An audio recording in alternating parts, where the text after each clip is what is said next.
What's up, guys? Welcome back into All About Profit, episode 3. We have a guest here today, Trent, really good friend with me in Austin, and he's going to tell you, or we're going to just ask him all different kinds of questions about. He had a job, he kind of lost that job, he went into eBay, we helped him along in that. It kind of helped keep him afloat between jobs, and then now he's got another job that he's killing. So this podcast is all about making money, and that's what we're going to talk about. Trent, why don't you introduce yourself to everyone who doesn't know who you are? Hi guys, my name's Trent. I've been friends with Austin since middle school, and I've known Adam for a couple years now. Right now, I sell cars in Zanesville at a Toyota and Honda dealership, and I'm excited to be on here. Let's go. Great.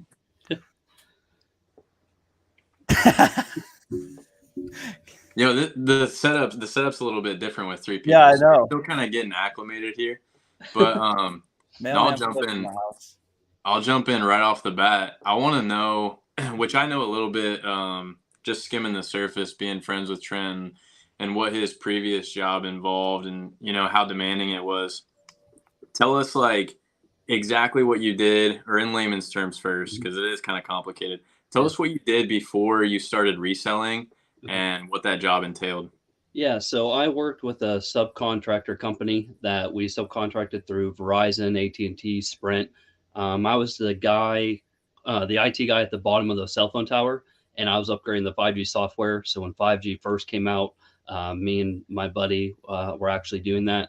We started in Michigan, and then we actually were out in California before COVID hit. It was a lot of traveling. I was only home on the weekends, maybe for a day. But it was a lot of Airbnbs. It was a lot of hotels.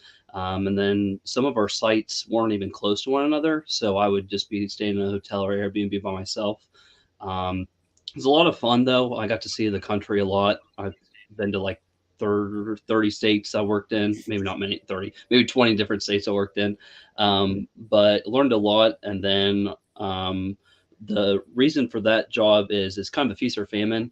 If there's a project, you kind of work there as long as you can, as hard as you can, and that project would just be done, and then you'd be kind of in limbo of waiting on another project, and that could take you from one state to another state. So that's where I started out in. So Kind of sounds like a summer slump for eBay. yeah, For sure. yeah. I always thought it was really interesting, the type of money that these companies put into the service that they do. So you spoke of 5G. That's what you guys were installing at the time of you working there. That's obviously that's not the only service that we've had. It's went 3G, 4G, LTE, Correct. 5G. So what's the process and the money look like for these companies that are installing this? Because you're literally responsible for the service. I mean, countrywide, you were installing this stuff. Yeah. So different projects. Sometimes you would have, just in layman's terms, it's a lot of technicality stuff with it, but you'd be installing a router, and then it's a different system, but it's like a router, and then you'd be loading a software to it. But we had to make phone calls to people that worked actually over in India. So that's why we had to work at the third night shift, graveyard shift. So that was another thing that was kind of hard. I was used to 9 to 5 job, and now I'm working 8 p.m. till 8 a.m. at sometimes. So, but you would download the software, make sure it was running correctly, make sure the cell phone site was up and running. At the time, you have to take it down at night because everyone's sleeping. And then you just had to make sure that they could ping the site to make sure people would have connectivity with their phone and it'd be able to ping that site. So, but, and that one project that we're doing out in California, I was actually just putting the software on it, and I would do 2 or 3 sites a night, and I was making about $350 a site, depending on what I could do. And I was out there for 3 months before COVID hit, and I was working 7 days a week. So I was making almost $5,000 a week. So doing that, which was, I mean, it was pretty good money. So then when you could split an Airbnb with your 2 of my buddies, I split Airbnb with, and so I would go to work at night, get done at 6, 7 o'clock in the morning, go to bed, wake up about 2, 3 o'clock, go to the gym, get lunch, and then get ready for my sites. So, Geez, if that was like consistent work, you probably would still be doing it right at $5,000 a month. yeah, $5,000 a week. $5,000 a week. $5,000 a week. Wow. $5,000 a month is incredible. $60,000 a year. That's like better That's than already most a good people living make. wage. Yeah. But there is pros and cons to that too. Again, I wasn't at home. I wasn't able to see all my friends. The money's great, but at what cost? At that time too, once COVID hit and I came back home, I was like, I need something more consistent. I want to start a family. I want to meet somebody. Can't really do that while I'm on the road because no one's going to understand my schedule and can't really hang out. It'll be long distance. So that's kind of what pushed me into where I'm at now too. So did you ever climb up on top of one of the cell phone towers? No. You got to be crazy to do that, right? No, there's so many regulations and you have to have a license and no, I was not doing that at all. Those guys better be getting paid $5,000 a week, $10,000 a week.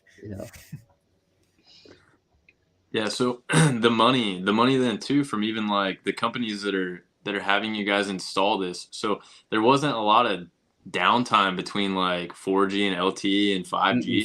So you guys are literally installing this stuff and then tearing it out and reinstalling. You're right. Yep. There's some things where they had just installed LTE in some sites like a month ago, 2 months ago, and then we're going back in to put the 5G in.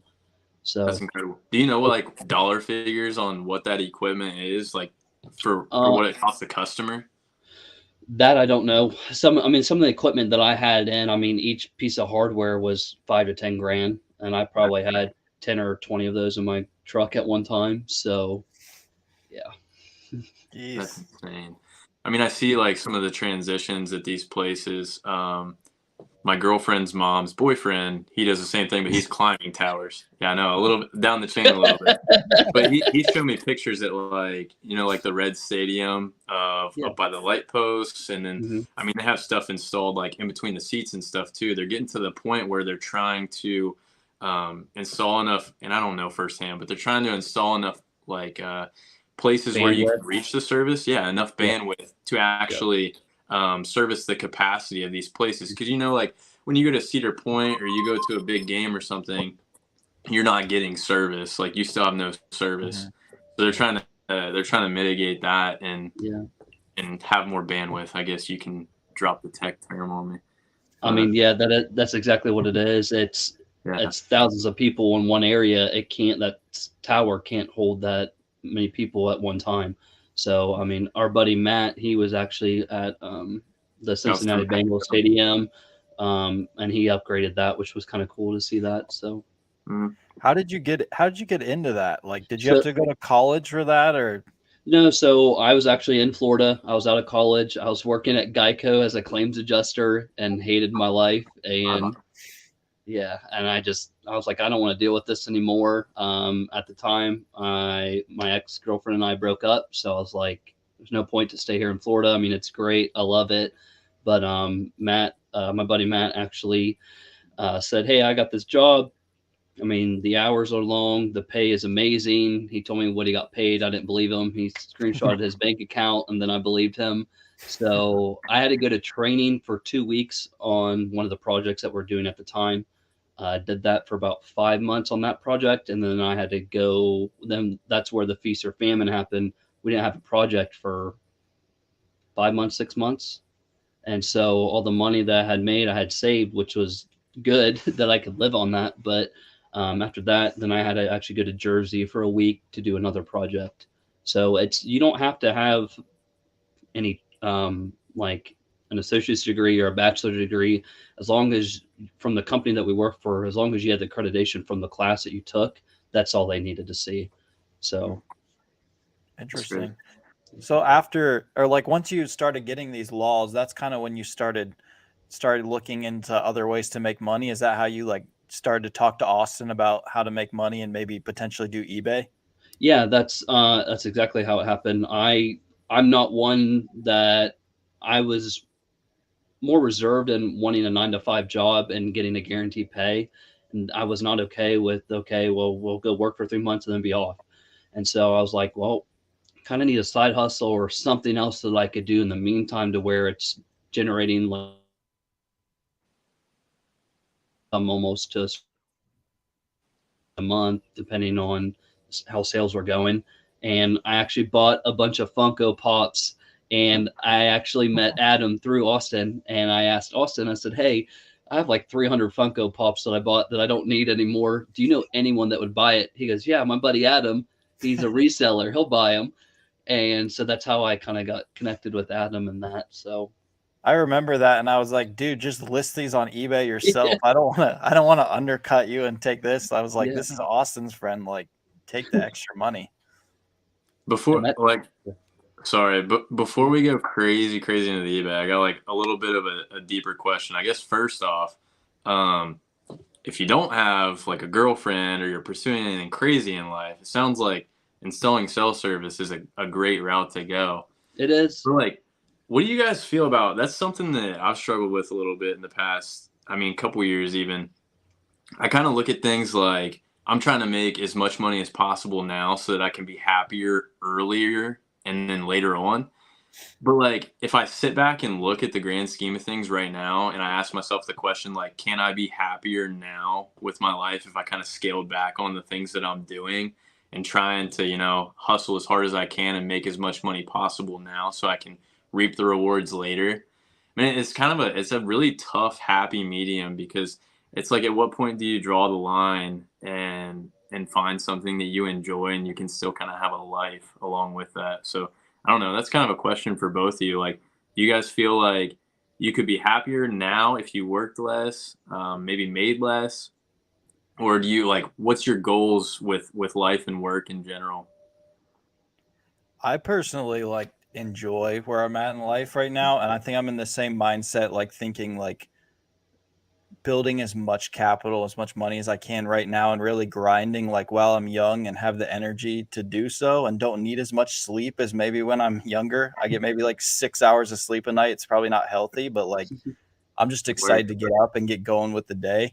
So personally, I'm having a blast doing what I'm doing right now. And when it starts to become not fun, then that's probably when it's time to settle down. And hopefully I've built up enough that one of my goals is to be able to retire like in my 30s, like maybe just make some content, do some reselling like on the side, but not have to like fully grind at it. So I figure if I can get that done in the next like 10 years, then I can live a great life, but not that I'm grinding myself like and not having fun at the same time. I'm Right. actually having fun at the same time. So I don't know how Trent feels about that too. I think for me, it's just time management. It just, like you guys said, just taking back of, is it worth it all, I guess. For me, I feel like I worked hard for, I wouldn't say 2 years, but the money was great. But now I have a girlfriend now, and it's when I'm not at work, it's spending time with her. And it's, Let's go, Trent. but I just think it's, I mean, I definitely want to hustle and make as much money as I can when I'm at work. I mean, there's no question about that. But I think, like you said, when it gets to where I'm like, okay, this is too much, I think it's time to rethink what am I actually doing or where I need to get at to be happier.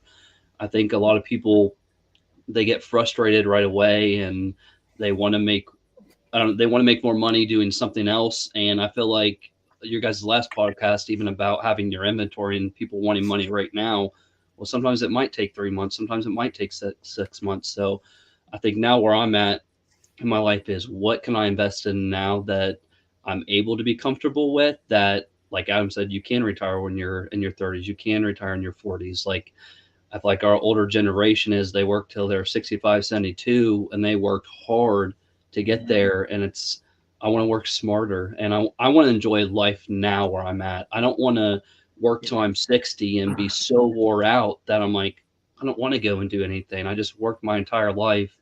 And so I want to enjoy some of the small trips that I get to take now too. And I think that's what makes me want to grind more too, is to grind, go on a trip and take some time off, and then grind some more and look forward to that. So I guess the thing that I think about though, and maybe I'm just driving myself crazy thinking about it, is like if I kind of step back and do what I know I can do well at right now, and just kind of take it like time after time, like you said, uh, to pay for things that I want to enjoy right now. It's like, am I gonna lengthen my work life? Like, am I gonna have to work longer if I do that? But then at the same time, it's like what can you do? What can you do whenever you retire at 60?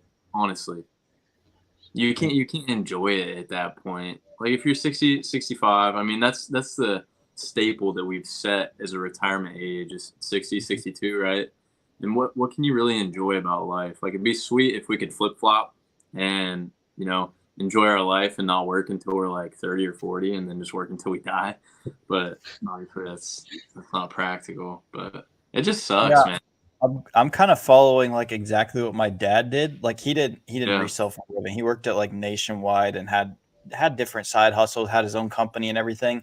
But he retired at 39 and was able to stay home with me and my sister. And I would love to be able to have a family and be able to stay at home with them. Obviously, if I'm doing my own thing like I am now, I could, but the amount of time I would be away, like I wouldn't have much time for them. So the hope is by the time I have a family that I've built up enough. And so that's really just what I'm grinding for. But he set a great example that you literally don't have to work till you're 65 and then just retire, because he knew how to invest. He knew how to save his money, and he's living comfortably now. And he's been retired since he was 39 years old. Yeah. I hope I can, reach my goals and do the same thing, or at least the same type of thing. Like I have plans set up, to invest in certain types of real estate, and if you pay those loans off within the loan term, then hopefully you can so-called retire at that age and at least scale back, and enjoy life a little bit more, be with your family. You want to be able to coach your kids' teams and enjoy things, but that was more of a serious turn. So no, that's the thing. Like I think I will always sell on eBay till the day I die. Yeah.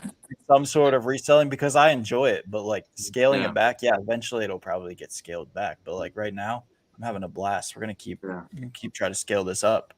Gas to the floor for sure. I think that's where you just have to take in yourself of like, where do you want to be at? Like, is there a certain number you want to get to? Is there awesome for you? How many storage units you want to buy? Is like 10 the max? Is 15 the max? Is when is enough, I guess, to that point too. So not till he's on that Forbes 100 list. Yeah. I want to be underneath Kyle on that Forbes, under 30. I'm running out of time though, dude. I'm getting old. Well, you got like a year and a half left. I'm 20. I'm 27. I had to think about it for a second. Okay. Yeah. I'm about to turn 27, so we're both getting there. Yeah, dude, it gets quick. It feels like just yesterday I graduated, and next year is going to be our 10 year. So like 10 year.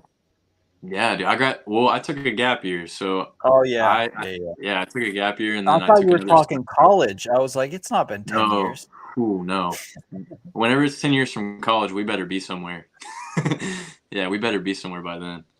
So, all right. So we just touched on the start of the reselling process. You had the Funko Pops. You hit me up. We hit Adam up, and then we kind of formed this bond and this grind of reselling. I remember we went to Source a couple of times, and I was still kind of just skimming the surface on eBay then. I still don't have a big eBay inventory. I think you actually surpassed my eBay inventory like right off the rip because you were grinding. And it was just one of my smaller side hustles that you were scaling into something that could have been really, really real. So what was that like for you starting? Because we have a lot of people that, are hesitant to start selling on eBay.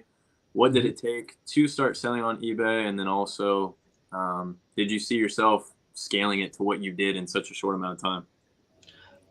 For me, I had a good mentor with Adam. He got me plugged in right away. I remember, Austin, you showed me your listings, and I had a little bit of capital too that I could use that I had saved to invest. But like Adam keeps preaching, I feel like the stuff that Adam sells and that you sell is stuff that I like to sell too, whether it be hats, clothing, different stuff like that. So it was something that I had an eye for with that. But I think when it first started picking up more, I think was when I knew that I wasn't going to go back into telecommunications. So I was actually working with Austin at the car wash, and I was actually drying cars. So I didn't just go straight into selling and that was it. I was also working, 4 days, maybe 4 days. Yeah. Almost full time, if not full time. Yeah. Yeah. I tried to get all that into the title, but I couldn't. It was like he lost his job, then he went to working at a car wash for 4 days a week, but at the same time, he was selling on eBay until it led him into another job. I just couldn't fit that into 100 characters. I tried. You could have had a car wash like in the background of that while he's floating by. So it was definitely, I don't want to take away from people that work at car washes or anything like that, but from the money that I was making to then washing cars, it was definitely a humbling experience for me to be like, I'm not making anywhere near what I was doing. And it was just that time of life where I was kind of in limbo of, I don't know what I want to do. And Austin actually offered me a job to wash cars. And I was like, yeah, like I need something because my telecommunications job, I've had a project for almost a year. And the hardest for hearing that, it's like, why didn't I do something else in between? Well, I kept getting told, hey, we're going to have a project in a month. Hey, I got this lined up. They would send information on the project and then it would fall through. And I finally was like, I'm not believing my boss anymore. I got to do something else. So started washing cars with Austin. That's when we started sourcing with Adam. We went a couple trips. And like Adam said, I started using stuff around the house too, that I would look up comps to see if it was worth selling. And that was, I think, the hardest thing for me was knowing what to sell. And it wasn't just like, oh, I have an Under Armour hoodie, I need to sell it because it's Under Armour. Well, it might not be a good comp to sell. So it was finding things that were selling more actively on eBay. And then, like Austin said, I mean, I had probably almost 400, maybe 500 listings on my page. And that was at the point where I was selling. I started with selling maybe one item a day, and it was like kind of fun to see your inbox of like, oh my gosh, I sold something. Like, this is really cool. And then it was like, oh my gosh, I sold 10 things. I got to hurry up and print this off and ship this out. And then one day, I think I sold like 35, or on a weekend, I sold 35 items. I was like, oh my gosh, this is so much fun. Like, I can't wait to go sourcing again. Like, to me, it was a treasure hunt. And I don't know, it was so much joy to go and try to find things. And you might strike out on one store, but then another store, you would just hit the jackpot. And it was just a lot of fun because I had friends that were doing it too. And that's how I created, more of a friendship with Austin, but Adam I got to meet, which was really cool. So, but you surround yourself with like-minded people and people that support you and people that have good goals and aspirations. And there's nothing wrong with wanting to be where you're at, but I want to gain more and do more. And I'm surrounded by Austin and Adam who are hustling and grinding. And when I feel like I'm not, I get to look at them and be like, oh my gosh, they're doing this. I need to get underway and start grinding some more. So it's crazy. Oh, go ahead. No, you're good. Go ahead. One of the things I remember when we went sourcing, you guys came into Columbus and he was just getting started. So we were kind of just showing him the ropes. And where were we? TGI Fridays or Max? Charlie's. Charlie's. Charlie's, yeah. Yeah. Chicken tenders at Charlie's. He had listed a couple things and he hadn't sold anything yet. And I was like, you need to list something, sell it to one of us, and then do local pickup and have us leave you a feedback because there's difference from buyer feedback and seller feedback. So he listed the spoon that was sitting on the table. Yep. One of us bought it. And I think you sold something that night. I did. I sold a hat that night. Yep. I think it was before we stopped sourcing. I don't know for sure. Yeah. I think it was before we stopped sourcing, which is crazy. And go ahead. Go ahead. I don't know all the algorithm with all that still. Adam's explained it, but I'm still like trying to figure it out. But literally after that happened, I had so many people even just messaging me like measurements on shirts and hats and different things. And so go ahead. Yeah, that's what it is with eBay. Like a lot of people don't know, they'll list a bunch of stuff, but if you don't get that first seller feedback, I don't know what it is, but it's hard to make a sale. But you get that seller feedback and boom. I did the same thing with my friend in when I was visiting him in Illinois and Chicago, and he sold something the same day as well. And he had like 50 listings up for like a week and nothing had happened. And then the next morning he woke up to like 2 or 3 sales. It's just something when you get a feedback from a buyer, I don't know, eBay just bumps your listings up. So if you have listings and you're not making many sales or you haven't made a sale yet, sell something to a friend or family member. You're going to make some sales. Sell a lot of spoons, sell a lot of forks at dinner. Used underwear. Yeah, all day long. Anything around the house, just pick it up and start selling it. I just wanted to say that I thought it was kind of cool, like being around Adam as a friend first, and playing like golf, and I would hear his phone go like cha-ching, cha-ching, cha-ching. I was like, what is that? And he would always tell me that that was a sale on eBay. He probably has that muted now I because do. yeah. See, like to me back then, that was the coolest thing ever. Because I'm like, dude, this guy's making money while we're playing golf. Like I want to be able to play golf and do things that I enjoy and still make money at the same time. It kind of is in a sense like a passive income. So I heard that and I thought it was cool seeing that in real life, and then to be able to like show somebody else how that looks in real life, it's insane.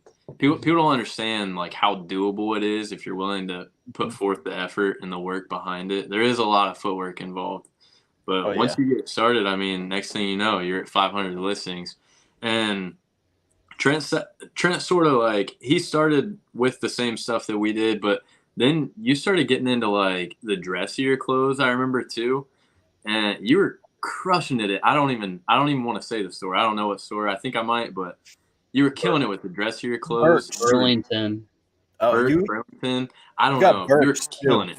Yeah, yeah, I was selling like Southern Tide shirts, and it was like everybody in Florida, like Tommy Bahama. Like I was buying polo shirts for like $5-10 and selling it from anywhere from $50 to $80, depending on what it was. Cologne. I remember I bought a cologne for $15 and it sold for $125. Like I didn't even know what it was, and I looked up the comp. I sold one, sold for 100. I listed mine a little more, and someone messaged me like that day that wanted it.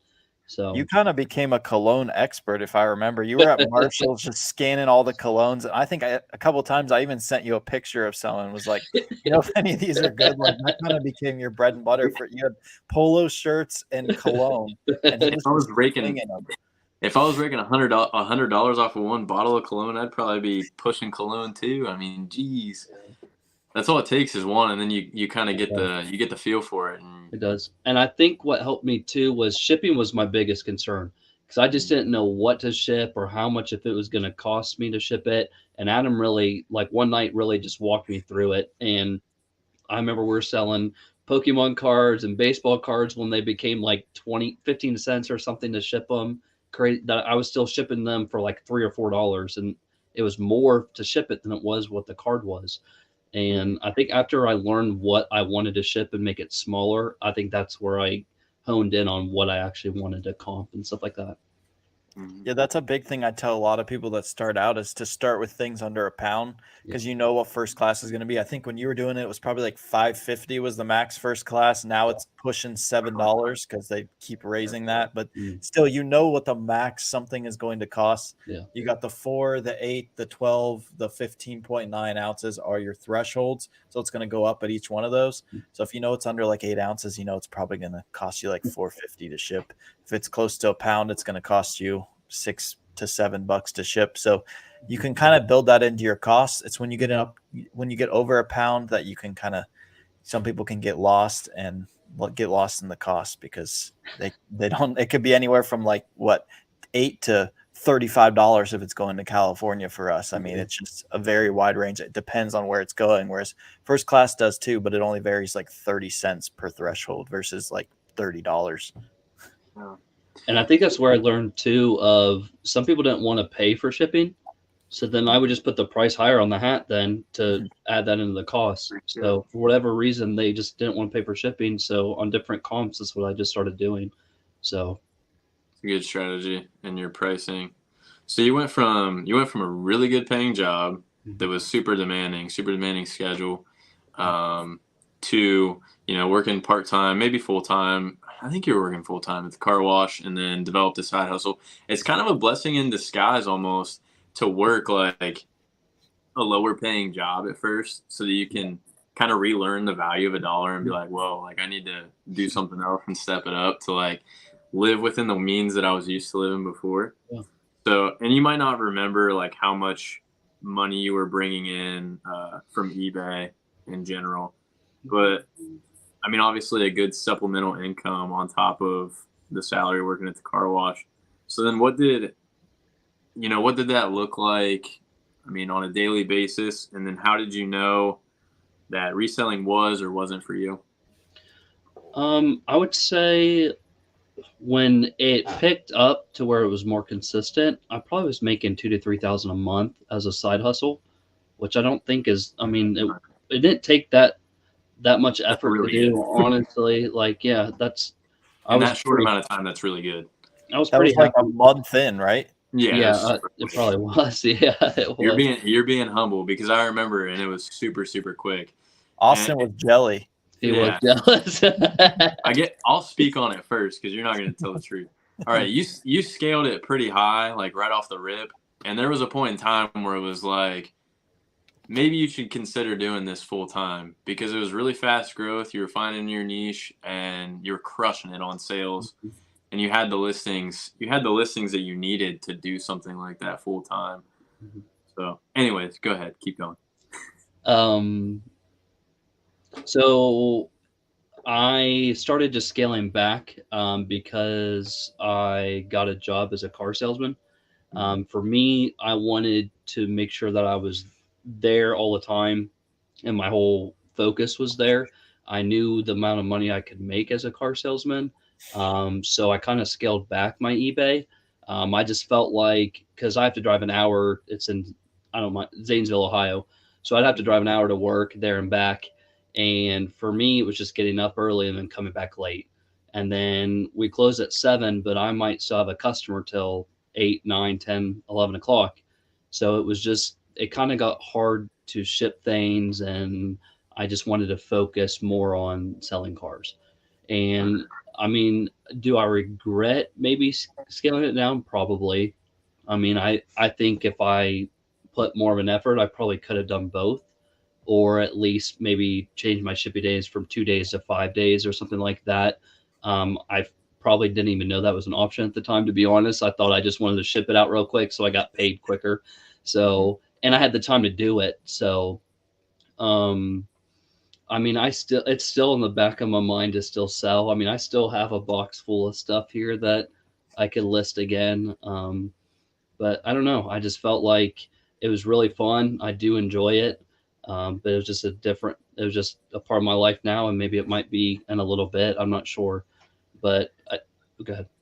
It's a tough thing to balance, dude, especially from like your experience, whether or not you want to, is it worth selling 5, 10 things a day and grinding at it whenever I can sell one car and make twice as much?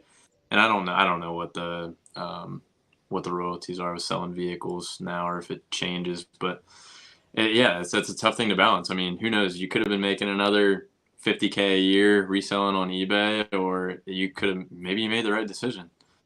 Hard to tell. Well, yeah, and also to scale up an eBay business, you have to have a lot of storage. I don't know what Trent's storage is like, but like I had to buy a warehouse because I ran out of storage at the house. So like there's a lot of other things that go into it. And he kind of said earlier on, like he's been one that he wants like a set like income that I mean, you're probably going off of commissions, right? So it's not set, but you're gonna make car sales. It's gonna Right. happen. It's not Right. gonna be as sparse as your first job was. So but eBay, yeah, you can go through the slower seasons as well. Like I think you were doing it in quarter 4, which that's the time to start. It definitely is because you're going to make a lot of sales. But you come summer and you might not make a sale for a couple days if you only have like 500 listings. So I think it was really smart getting a job like that. And who knows, like you said, he might pick it back up because I've literally never seen someone start so fast and be so good at it like right away. Like he became an expert after like only talking to him for like a couple weeks about it. And I would go to a store and I'd be like, holy crap, it's been like a couple weeks and he's got like 400 or 500 listings up. And I'd go to his solds and he's just selling through stuff like crazy. Like he just had a knack for like finding profitable items. And he was actually good at listing them, taking good pictures, having good titles. That's huge to actually selling things on eBay. Anyone can like find the deals, but actually being able to price it correctly with shipping and everything to make a profit and to sell things with the right pictures and everything, like props to him because Trent killed it for the time that he was on eBay. I He was appreciate that. definitely, you were definitely meticulous with your listings. Like you can tell whenever people are just like taking poor pictures in bad lighting and not really caring about their titles, misspelling things and whatnot. Because there's a lot that goes into that. Especially, Yeah. Adam will know more about this, like keywords with Amazon. I've been seeing you guys talk about this more often here lately than usual, but like certain keywords and listings mean a lot with sell-through rate and everything. Yeah, I mean, people will like complain that stuff's not selling, and it's like you look at the sell through of that item and it's really good, and then you look at their listing and they've got like 6 words in the title, and then they've got a picture of it like in the darkest corner of their house. I'm pretty sure they found. And it's like, how did you expect this to sell? Like, you have to compare yourself with the other listings out there, or they'll have the price completely high. It'll be like selling for 40, and they got it for like 40 plus like $18 shipping, and it's like you got to look at the current actives because that is what's the word? That's your competitors. That's your competition. You can't just go off because one guy sold it for $40 plus $18 shipping. That doesn't mean that's what's going to sell for. You got to look at the actives as well. Yeah. I think why I felt like I was very quick to be profitable is because I had you both too. I feel like you went through the trial and error of what worked, didn't work, and I was able to just come in where you were at that point, and the listens I had, I felt like, and that's what you taught me was the key words, because I was like, hey, does this sound okay? Hey, what about this? And you're like, well, look at what sold and what was the keywords they used, and kind of copy off that so that when people are searching, that's what would pop up. So Yeah. I do appreciate that too. That definitely, I think, went into play with that. So We still do that a lot. Like we'll literally let each other like steal our listings and stuff. It helps. Dude, it's way better to not be reluctant to ask questions and just be a sponge and learn stuff, dude.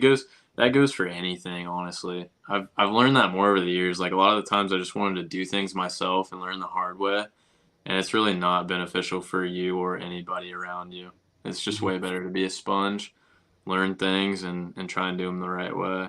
Not that I always did eBay the right way, but Adam's really, really good at it. Well, still trying. eBay's changing every day. It's changed from just when Trent was on. Like, you didn't used to have to pull your old listings off. Like, they would just sell eventually. Now, like, if it doesn't sell in like 6 months, eBay just like shadow bans it, and you got to pull it off and list it again. Yeah. Algorithms constantly changing. You just got to adapt to it, though. Mm-hmm. Yeah, technology is always changing in general. It's crazy. We gotta stay hip with it so we don't get too old, like Trent. dude, 30. So new job now. What's your work schedule like? So I mean, before reselling, super demanding, like 7 days a week, out of town all the time. What's your work schedule look like? Work Monday through Saturday. Tuesdays I have off, and then Sunday I have off. So it's 9 to 7, except for on Monday it's 9 to 5, and Saturday is 9 to 5. So it's not as demanding like physically, but like emotionally, and you talk to so many people that by the time I come home, I'm just like, I don't want to talk to anybody. Like, I just feel like I try to sell my soul to everybody to buy a car, and I'm just ready just to take a break and relax. But I think with doing that and then having a girlfriend now, I want to make sure that I'm at work when I'm at work, and I'm with her. I'm giving her all my time too. So it's just a balance. Like, so. Do you sell your soul to her too? Maybe. Can't confirm or deny.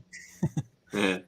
It's probably tough too, because like I would be anxious, dude. Sales is tough for me. I'd be anxious that like if I'm not there 24/7, I'm missing an opportunity to sell a car. And that is, I mean, I took a trip to Chicago last week, and I mean, I feel like my phone blows up more when I'm away from work than I am there. I mean, honestly, my phone, it's 24/7. You'll get an email from a customer. I got a phone call at 6:15 this morning from a customer that I'm like, I'm not even out of bed yet. Like, and I think that's where the grind is at in that business. You have to be making phone calls on your day off. You got to be emailing people. And I mean, car sales too, the last 2 years have been phenomenal. I got into it where you could make the most money. They're starting to come back down. I mean, the used car market was very high. Now it's coming back to normal. So a lot of our new cars were less than a used car, which is kind of crazy. So it made it very hard to sell a used car because people are like, I'll just wait for a new one. So that's where some lost sales could have been too. But for me, when I didn't answer this, I apologize. For me, I got paid a commission based on the gross of a car. So for talking purposes, say we have 10,000 in a car, we sell it for 12,000. I get 25% of that 2,000, the difference of it. So that'd be a $500 commission pay. So I've made anywhere from $150, which is called a mini on a car, and I've made up to 5,000 on a car. So it just depends what the car is, what we have in it, stuff like that.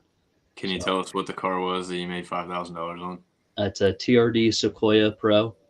Ugh. So you should be selling like Lambos and Ferraris. That's weird. But Good job those, with the toy barn. Yeah. true. But those you only sell a couple a month, maybe, Right. and they have a flat commission, so they probably only pay $1,000, $2,000 on those cars too. That's crazy. So Like even- CarMax. correct. And what people don't understand about CarMax is you can't negotiate their price either. Like what their price is what it is. So you come to a dealership, there is room for negotiation. So how long have you been at the car lot? April, I will be there for 2 years. Oh, dang. Okay. Yeah. What's the lowest someone or the most someone has haggled you off a car? Oof. That got away with it, or Yeah, not like just completely lowballed you, like that actually like bought the car. Tell us about the time you got. Let us know how low we can lowball you if we see you at the Zanesville car lot. I mean, I don't know. Because, and to me too, it's not even like what I want for the car, what I'm selling the car for. It's the manager and the owner saying, okay, we'll do the deal. Mhm. Like I can tell you the best time to buy a car is at the end of the month because they have to sell down to 0 to meet their quota. They're getting cars out. So, I mean, most of the pricing too online now is pretty competitive. I mean, there is some room for negotiation, but sometimes it's like, this is what the car's worth. I mean, you can travel an hour away and it's $1,000 more. So, but can you deal more on used cars or new cars? I think it depends on the car, but probably more used cars. So, I mean, it went from, for the economy with COVID and everything, it went from the used car market skyrocketed because the availability of new cars was not there. So now that we have the influx of new cars, we charge a premium over MSRP or sticker because they are here now. And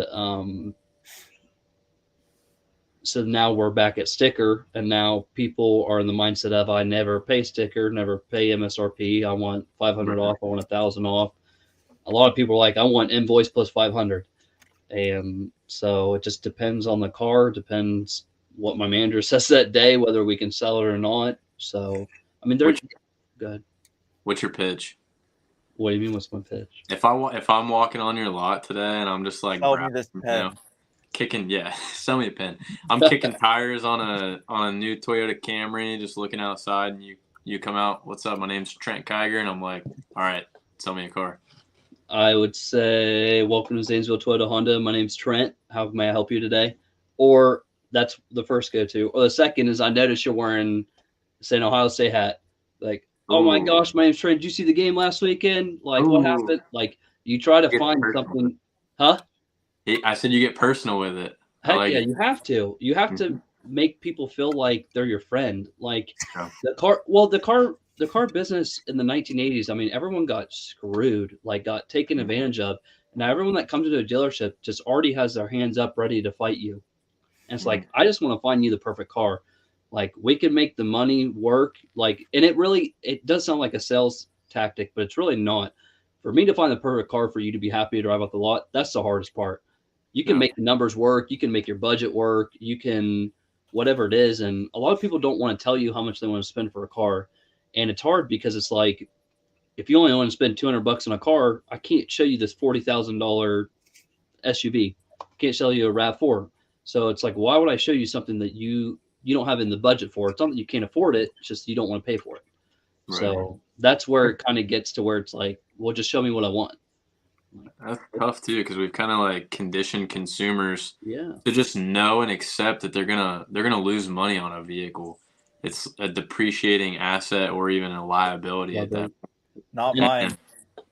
And the problem is that you say not mine. Yeah, that's the truth though. Seriously, because it's so hard for people to find vehicles that hold their value, like a Tesla or like a 4-wheel drive truck or a Jeep Wrangler, and they always feel like they're getting got whenever they go to a car dealer. That's what makes people like Trent look like the bad man. But at the end of the day, it's just dude, you just gotta drive what makes you happy. And if you're comfortable with a vehicle payment, just cough it up because you're gonna have a vehicle payment for the rest of your life.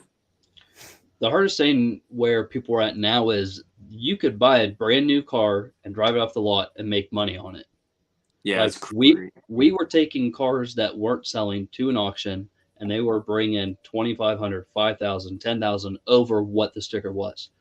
So now people come in, they want nothing for our new vehicle, but they want all the money for their trade-in. And that's where it's hard. It's like, okay, where's the fine balance here? I don't mind paying some of yours, but where can we negotiate this to where everybody's happy? And What's trade-ins look like now? Like, I mean, am I doing okay on mine or no? I mean, how many miles you got on it? I don't know. Like almost 40,000, dude. When the cyber comes in, he's gonna need to trade it in. Yeah, I know. I need to get some guap so that I can drive my cyber truck. I mean, if anybody's watching, if you're wanting to sell a car, I'd sell it now because a month, 3 months, 6 months from now, the prices are going to go back to where they were before COVID. And so it's just hard right now too, because people paid so much for those cars. Now they want to trade them in. Well, now they're $2,000, $5,000, $10,000 negative equity that goes on to the next one. I can't, then it raises your payment. It's kind of like the housing market. It's like, yeah, it's exactly. Like it's been up at like the all-time high. So it's like, yeah, sell your house now, but it's like, but I got to buy another house and I'm gonna have to pay up for that one anyway. So it's kind of a catch-22 unless you have two houses. It's true. Yeah. It's true. And then what happens whenever people are, I want to say, overpaying for those used cars a year ago, and then now the 23s and the 24s come out and they're like, yo, I want to trade in on the new vehicle, and you're like, yeah, it's worth $10,000 less now. Sorry, you overpaid. I mean, we've had a lot of disgruntled customers with that. Yeah. I mean, and then on the opposite end, there have been some people like, yeah, I did buy a time where the market was high. Like I needed a car, I needed it. Now, what can I do to get in a better situation? Yeah. So I just feel like now too, though, the average buyer has already done their research on the car. They probably have more product knowledge on a specific car than I do at times. And they read forums, they join Facebook groups like Toyota 4Runner groups and all this stuff. And it's just hard when they come in. I mean, I've had customers say, hey, this dealership in Columbus is same mile, same whatever. They're offering $1,000 less. Can you do this? Can you match this? Like, and it seems a little disrespectful, but it's like, that's just what it's come down to. The internet is at our fingertips. If they could look up 5 dealerships while I go talk to a manager and come back and say, hey, we're not buying the car. We found one cheaper. So like we talked about on episode 1, Austin with his shoes, the game changed when StockX and GOAT came around. Yeah. It's changed so much. Are we getting to the point, or are we getting to the day and age where we're not going to see vehicles on car lots anymore? I'm just going to hop on and order it, and what I get's what I ordered. You'll always see used cars on the lot. I mean, people have trade-ins. They have to come in and look at those. Brand new ones, it's starting to be at the point where someone's going to go online, type in their budget, they'll have it get an interest rate, everything, that where it's going to be a white glove service to where it's just, we can deliver the car to your house. That's where it's probably going to end up. But I mean, everyone is still going to need a car. So it's, I mean, you're not going to see like 200 brand new cars on a lot. Like we're still pre-selling cars before they ever get off the truck. Right. Like, so we have people come in. My owner is great. What he did is he invested in some money that he bought 20, 30 brand new Toyotas and Hondas to where you could come in, you could test drive one of the new ones that's there. And then we can tell you what's coming in, what Toyota has given us, what Honda's given us. Instead of just saying, hey, here's a piece of paper, you want to reserve this for $1,000 or not? And you either have people that say yes, or you have people say, well, I got to drive it, I got to sit in it. And at that point, it was where, like, this is going to sell before it ever gets here. Like, I understand you need to feel it, but it's never going to be at that point for 6 months a year. And that's what happened for 2 years. It makes sense to like reduce the fluff and just for these dealerships to just have like a spec car that you can come in and test drive and then order the options that you want. Yeah. And that way all these vehicles are on a lot. Yeah, that's exactly what Tesla is. I feel like they're revolutionizing what the car industry is becoming. And it makes sense because don't these spots, like, I learned this in school, but I don't know how true it is. Don't these spots cost a dealership money? How does that work? Like, essentially, there's so many new car spots on the lot at a dealership, and I don't know exactly who's responsible for the amount of money that they pay to the manufacturer. I mean, it Some depends. It depends what bank they're floor planned with, and if they floor plan their new cars or not. Um, I don't know all the gist of that. Like at our dealership, I'm not privy to that yet. Yeah. But I mean, if they have that accounted for, they only have so many spots for that. For us, through Toyota or Honda, say we get 50 Toyotas for the month of January, or we're in March. So for March, if we don't sell down to 0, we might not get 50 for April. We might only get 48, 45. So it's important for us to sell to 0 to be able to get that same amount for the next month. And Yeah, kind of because right now, you don't want like older new cars on your spots that's tying you up in some sort of cost for the dealership. I mean, it makes sense. for used cars, I think it's 70 days. We don't have a car after 70 days. They get shipped to the auction. You don't want to, you want to be able to turn your inventory pretty quick. I mean, it doesn't look good if a car's been there 90, 120, 240 days just sitting there. So What's your not that you want to give this up, but if you want to, you can. What's your best month that you've done in the last like 2 years? And is it like Q4? Is that the best for cars too, or is it different times of the year for cars? different times of years. I'll be honest, Q4 is okay. I wouldn't say it's the best. I would say between Q2 and Q3, the spring to summer is where it gets pretty hot. It's when kids are out of school, parents are going on trips, they're getting like they're just getting or they're getting ready for school, so their parents are buying kids cars for college. They are getting ready to trade their car in for the winter months for here in Ohio to get something that's all-wheel drive or four-wheel drive. But the best month I've had, 14, 15,000, I think. So There we go. What's your car count, you think? Like your best car count, number of cars you've sold in a month? in a month, 32. No, just kidding. 28. Sorry, I had to think about that. 28. It's pretty good. Yeah. And I mean, how big is your dealership to put in perspective? Can you compare it to anything? At that time, we had 13 salesmen between Toyota and Honda, so it was 6 and 7. Right now, and this is a side note, I mean, people just don't want to work. Like, it's not a bad job. I mean, you have great benefits with it.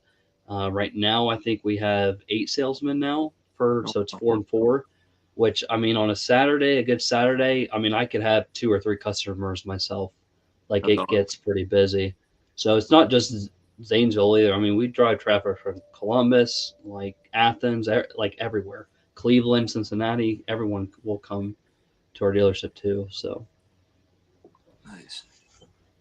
That's great. I mean, like you said, everyone can view stuff online now. So yeah, cars, like if they see a car they want it, they're going to drive to wherever it is if it's in a reasonable range. That's how I got mine. I literally hopped on Auto Trader. I knew what I wanted. That was the thing. I knew what I wanted. I hopped on Auto Trader, searched it, and as soon as I found it, that's where I went to get it. It didn't matter to me. It didn't matter where it was. I was going wherever to get what I wanted. We were just driving by Tesla on mine, and I just like was talking to the guy, and I was like, "Yeah, I'm kind of looking at like the Model 3s or whatever." I was like, "What do these run?" He's like, "Oh, we don't haggle or anything." He's like, "I'll send you a link." He's like, "Give me your phone number." And he just texted me a link, and it's just like, "Build your car." I was like, "What is this?" How much did that dude make off that affiliate link? Huh? Yeah, he's got that dude affiliate make off that affiliate link. Probably, but like, I don't know if EVs or something are going to be worth more, but like I paid like 39 for that one out the door, and I could sell it right now back to Tesla for like 50 grand. I don't know if that's just because the market's high and you can't find Teslas, or I think people don't understand like how much those might actually hold their value over time versus other cars. Like even if I lose a little bit, like other cars, don't you lose like in a normal market like 20% when you drive it off the lot? 33%. Yeah. And I've had it for like, I've put 40,000 miles on it, had it for like 3 years and it's gone up 10 grand. Like, it doesn't make any sense. I think that is the market where it's at right now. I don't think it will be that in 6 months, to be honest. You probably get your money back maybe, but I mean, even for Toyota in 2025, they're going to be all hybrid. So they're not going to have any just gas. I feel like that's where our economy and even world's going, is going to be more electric vehicles. For Toyota, we're getting our very first all electric car in about a month and a half. So that'll be interesting to see that. So, All right, well, good to know. Hopefully my Cybertruck comes within the next 6 For real. months. Traded That's in what's at better high for- value. They better stay ahead of the game, dude. Because there really are so many EVs out right now, dude. Whenever I was in just the short amount of time that I was there in California, you look around and it's all hybrids and EVs. I mean, they have their different emissions laws and whatnot, but there are so many EVs on the market right now, and it went from there being none to so many. It was Tesla.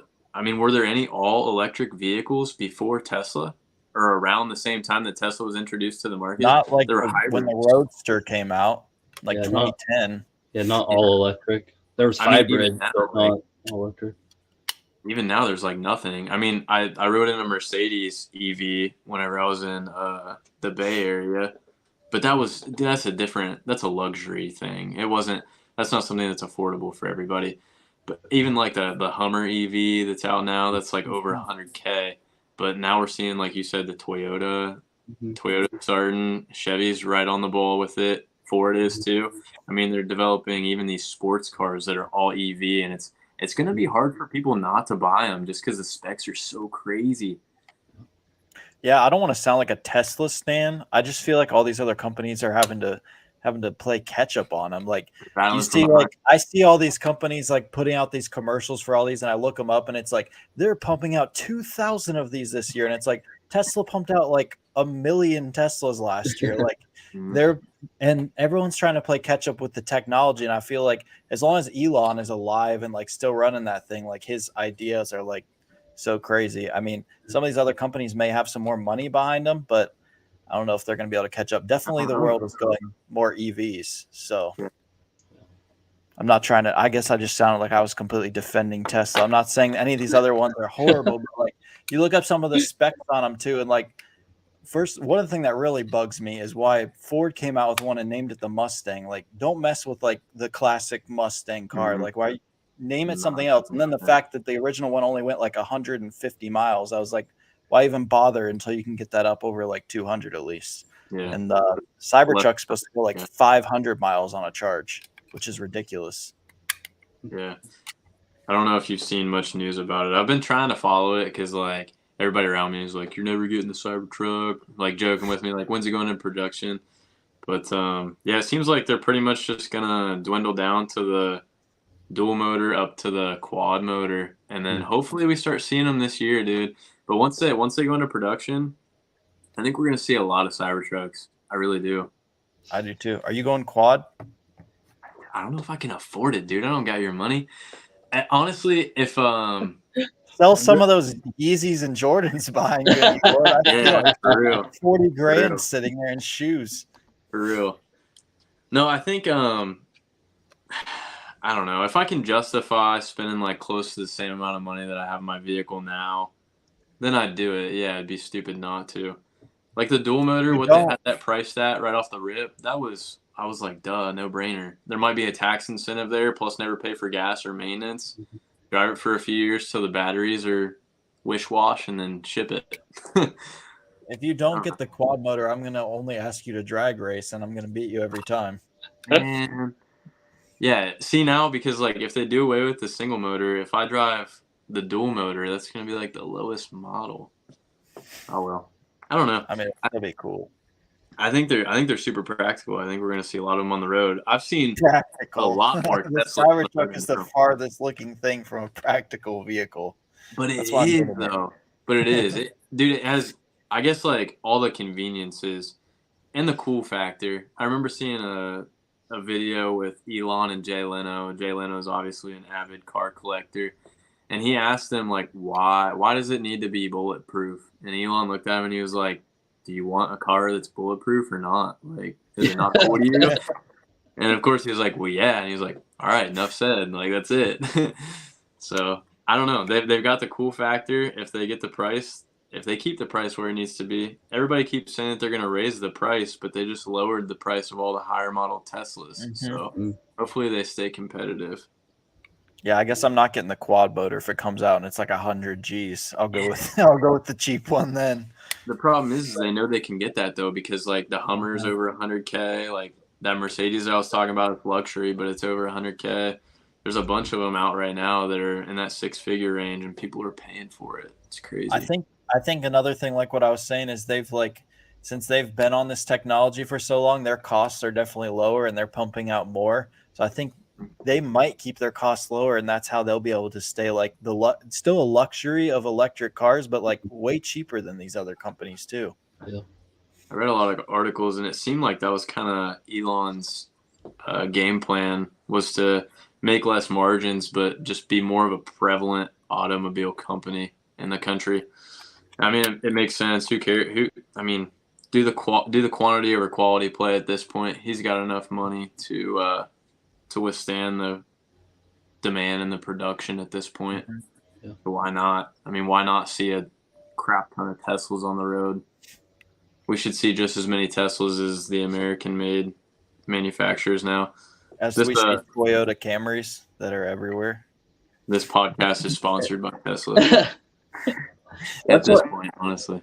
A lot of people don't know, too. They think of Toyota and think it's made over in Japan, and there's a lot that they're being built here in the States. Oh, yeah. People don't understand that. They're saying, I don't want a Toyota because it's not built here. Well, actually, it is built here, so... just not owned here. Yeah. Yeah. Correct. Yeah, I've been to that headquarter business like that here in the United States, where you're getting taxed, But yeah, people don't get that. Same thing with Honda. I mean, my mom and her boyfriend both work at a Honda factory, and it's right here in our hometown. Right. I've been to the Marysville one. That's pretty sweet. They pump out so many cars. Yeah. So, I mean, what do you think now? Is reselling something that you come back to whenever, you wind down? I mean, with your career choice right now, you could scale selling cars to pretty much whatever your potential is. You can sell as many cars as there is demand out there. I guess at some point you could scale back on that and take more free time and resell again, or you could just sell cars until you're exhausted by it. I agree. I think too, I should explain this in the beginning. My dad's an automobile auctioneer, so I grew up around cars all my life. So selling cars wasn't like, oh, I just chose this path. Like I like cars. I've always been around cars. It's a more polished and customer service selling cars at a dealership. But I mean, I wanted a career, and I kind of fell into this too. I had this opportunity come and I didn't want to turn it down. I knew how much I could make, and it was comparable to what I was making for telecom. And I mean, I still enjoy like looking at eBay, and I do think it is something maybe when I get my own house and stuff like that I might have, like Adam said, more storage that I could do it, and maybe not to the scale that I was at, but maybe sell a couple items a day or something that's doable. So I think it's whatever you set your mind to, whatever you make time for, you can do it. And I just think in this part of my life right now, it's not a priority, to be honest. Like it definitely helped me get through where I was at in my life. And I'm very thankful for that and definitely cherish that. But right now, I just think it's something to maybe be in the future for sure. Do you have any advice you would give to someone who's like starting out? What you would do differently, or what you did that works well, like when starting an eBay store? Because I think that's something a lot of people have definitely asked me about, at least. I would first go to Millennial Profits page and watch all of his how-to videos. Those are definitely insightful and definitely will get you more of an advantage than just trying to do it on your own. I think what helped me was finding out what I enjoyed and what I enjoyed looking for, and then just making sure those comps match that. And maybe if it was something that I thought I could still make money on, I mean, there is some risk and reward on some things too that I know in your last video, you said there's some deals that you thought would make money and they just flopped. And I definitely went through that on some stuff too, and even on some Pokemon cards that I thought were going to do better than what they did. And I mean, I still think I maybe not regret, but maybe I could have kept my store maybe and just maybe scaled it down a little more, or maybe asked a friend for help to be able to ship some things if I wasn't at home or something like that. But I would ask questions. I know Adam's pretty good about responding to people. I mean, he does have a schedule. He is very busy at what he does, so don't take it personal if you don't receive a message back within an hour or something. But I do really think if you want to do it, I would definitely watch his videos. I mean, they're great. Not saying I wish I had those at the time, but because I had Adam to help me during it. But it's a learning curve. It's something fun to do. It is a nice, fun side hustle. I don't think it's always smart to keep all your eggs in one basket, but I also don't think like jack of all trades, master of none as well. So I think it's just you need to learn where you can excel at and what you can make the most out of. So that was a great word of advice. Good job, Trent. That was very well put. Just to focus, literally preaching what I always preach is focus on the areas that you know. If you don't know anything, like he said, don't put all your eggs in one basket. Try to learn a couple different areas. You'll find joy in it. And if you do it, it's stuff that you enjoy. You're really going to enjoy reselling, and it doesn't even feel like a job. It's fun. Mm-hmm. One thing I do appreciate too is even though I'm not still doing reselling right now, I still have the friendship I do with Adam and Austin. I know I could pick up the phone and call Adam about something or ask him a question, or even Austin as well. Austin was closer, but I don't know. I might be living closer to Adam here soon, so we'll see too. So, but I really cherish their friendship, and it means a lot. That what I do appreciate with them too, it's not, hey, I'm not going to tell you what I'm doing because I want to get to the top of myself. Hey, I want to bring you up because you're like-minded. You want the grind so that we all can enjoy it together. I know with Austin, I joked about saying, hey, I wanted to call Austin one weekend and say, hey, man, you want to go to the Bahamas this weekend? And be like, yeah, I'll just book my flight now and just go. Like, those are the type of friends you want to have in your life too. And it's not all about the money, but while you're working, why not make the most of it? Why work 20 hours a day if you're not enjoying what you're doing and you're not making the most out of it? I'd rather work 20 hours knowing I have made the most to my fullest potential and can enjoy that later on. So I think we talked about that a lot. Like, not just that money can make you happy, but more of a sense that financial freedom can make you happy. And just the point that you made, like that we could pick up the phone at any point in time and be like, yo, you want to go here this weekend or go there this weekend? Just the ability to be able to do that would be so rewarding. Agree. You know, so that's a great thing to work towards. I'm still working towards it. So if I pick up the phone and ask you to come to the Bahamas or Jamaica one weekend, you better fly out. You asked me to come to LA or San Francisco at 3 a.m. Yeah, and this dude wouldn't come. No, seriously, if I wasn't sick, I was sicker than a dog. I didn't tell you that because I didn't want to make you feel bad, but I should. I was like, I would have come in a heartbeat and filmed for you. Well, at that point in time too, I also thought that I was finding a last-minute flight both ways for a couple $100. And little did I know it was a $1,300 flight, so I could not have asked you without a gift. I wasn't coming. I wasn't coming anyway. Yeah, no way would I expect anybody to come for a flight that expensive last. I mean, if you covered it, I would have come, but I wasn't paying that. Definitely, most definitely. Yeah, crazy experience there. That's a story for another day. But I don't know. I mean, I feel good about this. You guys want to wrap it up? Yeah. I think we covered his first job. We covered how he got into eBay, how he can help other people learning about eBay, and then kind of into his successful car business. So we really appreciate you coming on, Trent. You've been a great friend to us, and maybe you guys will see him again on in the future because he's got a lot of knowledge to share, even though he wasn't reselling that long. Like we said, he was a master while he was doing it. Yeah, we just skimmed the surface today. Before we go, make sure you subscribe to Millennial Profit. Yeah. And all AB sneakers. And Trent, plug yourself if someone needs a car. Yeah. How do we get a hold of you? ZanesvilleToyota.com. Let's go.